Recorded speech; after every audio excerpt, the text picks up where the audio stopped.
Welcome to the Dabbleverse Nightly Roundup channel.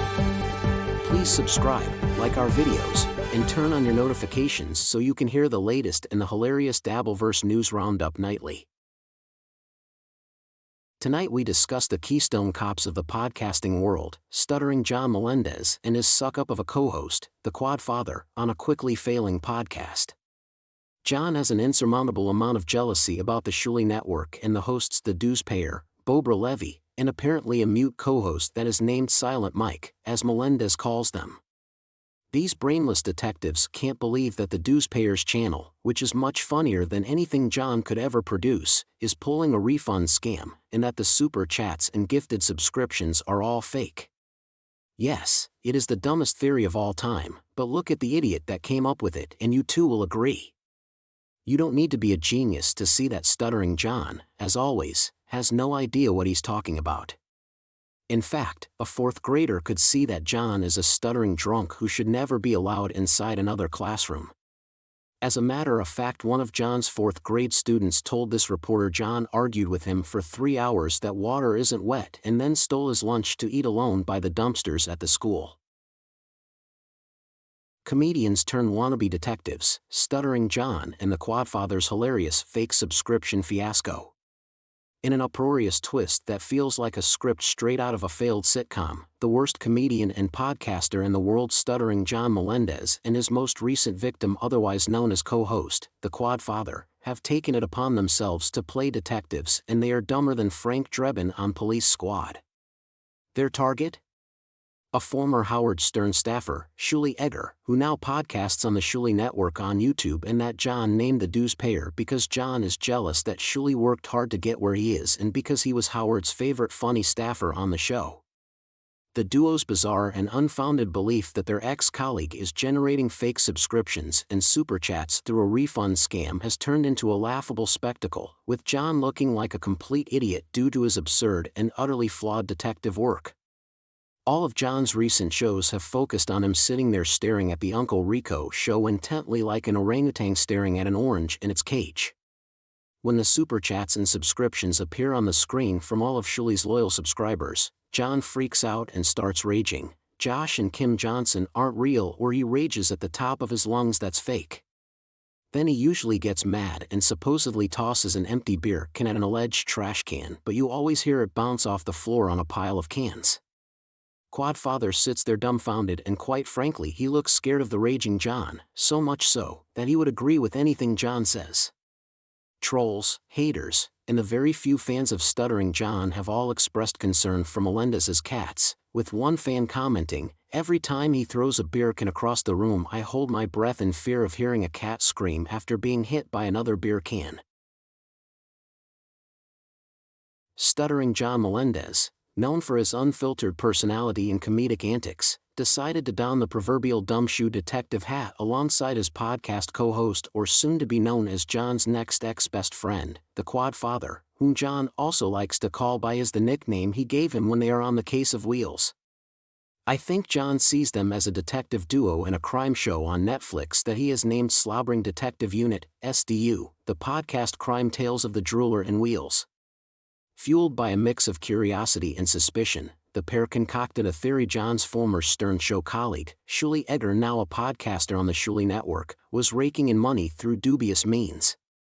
In fact, they believe that Shuli has hired an entire group of scam baiters in Argentina to do these fake super chats that John has named the dues payers Gilapalas, or the dues payers shitheads. John and the Quadfather were convinced they were onto something big, said a source close to the duo. They genuinely thought they'd stumbled upon a massive scam. It was like watching two kids play detective, especially if those kids are really dumb. The Great Refund Scam theory is what John is calling the fake super chat theory. The crux of John and the Wheels theory was that the podcaster was generating fake subscriptions and super chats on YouTube. According to their logic, the podcaster would refund these fake transactions back to themselves, thus pocketing the money that they originally paid while making it seem like their channel was more popular than it actually was. This is the dumbest theory that I have heard in a long time, so John believes that Shuli is going to all of this trouble just to impress John? John has not realized no one cares what he thinks or if he is impressed. If John wants to impress us, he should put a bulldozer attachment on the front of the Quadfather's chair and scrape up the years of empty cans and trash that are on that floor in that apartment. A viewer said, "It's like they took a half-baked idea and ran with it," the source added, laughing. John kept talking about following the money as if he was in a crime thriller. In all reality, this is the first time John has been able to follow money, but truth be told, John is the brainless mongoloid that would chase after a $5 bill being pulled by fishing line. John's method for exposing the scam was nothing short of comical, which, by the way, the first time ever the word comical has ever been associated with John. He began by scrutinizing superchats and subscriber counts, convinced that the fluctuations were evidence of foul play. John's method of scrutinizing was by drinking approximately 30 beers and trying to read the fast-moving superchats with blurry eyes and a wet brain. He then attempted to simulate the supposed scam by creating fake transactions and refunding them, but John was broke, so his card kept getting declined. Not to mention, John can barely type an email, much less simulate any type of superchat and overlay them on the screen. John was like, "Aha! I've got him," only to end up with his card being declined over and over again, said another insider, barely containing their laughter. He would have been essentially paying himself to prove a point that didn't exist, but in reality, since John was broke, I think he was hoping that the money would show up in his account to clear up his overdraft fees. As John and the Quadfather proudly presented their findings to their podcast audience, the reaction was swift and brutal. Listeners and viewers alike were quick to point out the glaring holes in their theory and to call them dumbass and paying $2, so John would read the insulting comments. People were in stitches, a regular listener recounted. They were like, "John, you just proved that you are so dumb you can't even scam yourself. What are you even talking about? It was pure stupidity." This debacle quickly became a hot topic on social media, with memes and jokes flooding the internet. Hashtags like #DetectiveDuoFail and #StutteringScam surfaced, with users poking fun at John's pathetic sleuthing skills.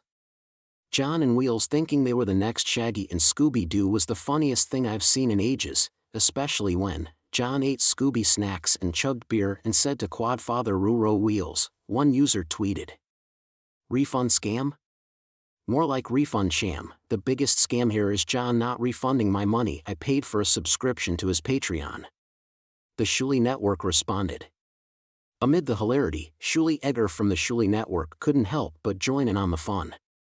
In a good-natured response, they posted a video mocking the duo's failed investigation, complete with clips of John's bewildered expressions and dramatic deductions.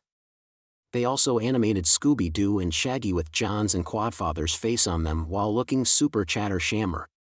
"We appreciate the free publicity, John," Shuli quipped. "But next time, maybe leave the detective work to the professionals, and the same for comedy and podcasting."